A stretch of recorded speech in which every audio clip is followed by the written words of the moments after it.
Habíamos contado muy por encima cómo se producen las partículas elementales y ahora vamos a contar muy por encima cómo se detectan las partículas elementales.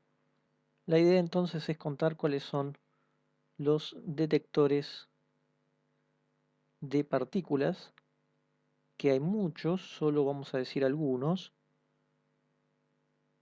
El primero, por ejemplo, el contador Geiger. Suele ser bastante conocido por ser un instrumento que mide la radioactividad en un objeto o un lugar, así que es bastante común verlo en laboratorios, en lugares donde hubieron eventos radioactivos y que suelen hacer un ruido característico que se repite muchas veces cuando hay mucha radioactividad, por lo menos de acuerdo con lo que diga el contador. Cuando decimos radiación nos estamos refiriendo a radiación electromagnética, puede ser rayos X, rayos gamma, o también pueden ser núcleos de helio, electrones o positrones, siempre que tienen la propiedad de ionizar. Otro método para detectar partículas muy conocido es la cámara de niebla. También se le conoce como cámara de Wilson. Es una cámara cerrada que contiene vapor de agua súper enfriado y súper saturado. Estas propiedades hacen que cuando una partícula cargada de suficiente energía interacciona con este vapor, lo ioniza y como resultado de esto se forman gotas de líquido que dan lugar a estas trazas que se ven ahí. Hay videos muy buenos en YouTube que voy a dejar en la descripción donde se ve esto en acción, sucediendo constantemente. Una versión parecida es la cámara de burbujas. Ahora tenemos un fluido transparente, generalmente es hidrógeno líquido, que está a una temperatura más baja que su temperatura de ebullición. Y entonces otra vez tenemos una partícula cargada que deposita la energía suficiente como para que el líquido empiece a hervir y ahí forma una línea de burbujas. O sea que lo que está de fondo es bastante parecido a la cámara de niebla. Otra versión parecida, la cámara de chispas. Ahora lo que tenemos es un gas noble, puede ser helio, neón, argón, o una mezcla, y que va a estar entre dos planos a diferente potencial eléctrico. Entonces, cuando una partícula cargada atraviesa el gas, si tenemos una suficiente diferencia de potencial, va a dejar una marca, pero en este caso va a ser una descarga que se va a ver como una chispa. Esto va a estar entre los planos. Si uno pone varias cámaras seguidas, uno puede ver la trayectoria de la partícula. Estas son algunas, hay más, por ejemplo, contadores de Cherenkov o fotomultiplicadores, entre otros. Actualmente un detector moderno tiene varios de estos distintos detectores que están conectados a una computadora que directamente nos dice las trayectorias de las partículas y lo podemos ver en una pantalla.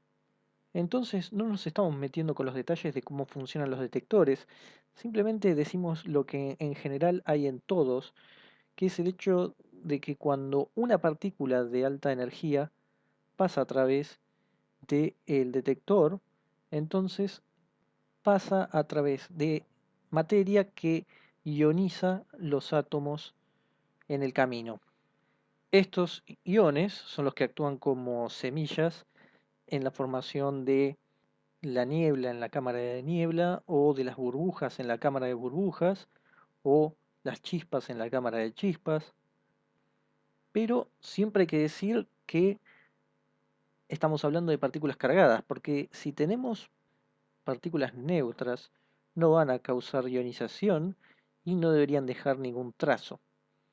Entonces, por ejemplo, si vemos en esta fotografía que tiene que ver con el descubrimiento de una partícula omega menos, no importa ahora, lo que importa es que vamos a tener distintos trazos. Es difícil ver cómo estas trayectorias están acá. Uno puede ver, por ejemplo, estas dos saliendo así, que son estas de acá, y esta que sale así es esta de acá. Pero también hay líneas que son punteadas. Y justo podemos ver algunas que tienen un 0 acá, K0, lambda 0.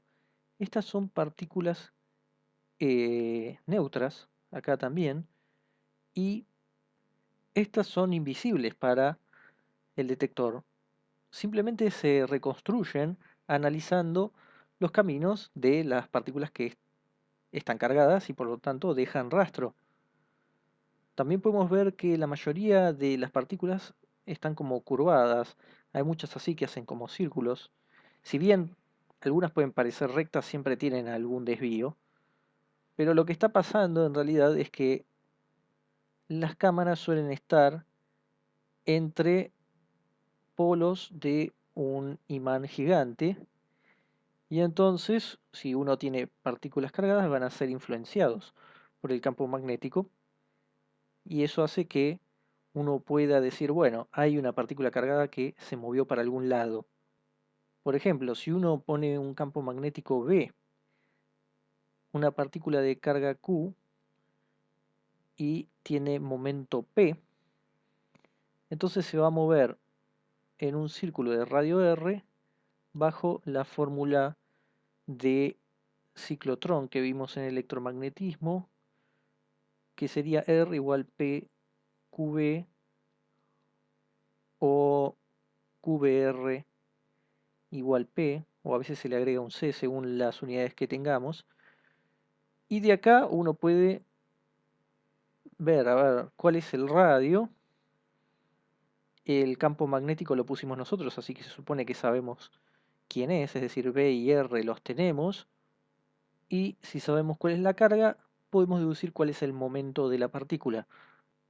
Si no, pasando el Q, uno tiene la proporción de P sobre Q cuánto da. Y viendo hacia qué lado está girando, uno puede saber si es carga positiva o negativa. Esto lo decimos para tener una idea de qué es lo que está detrás del análisis que se hace con los detectores de partículas.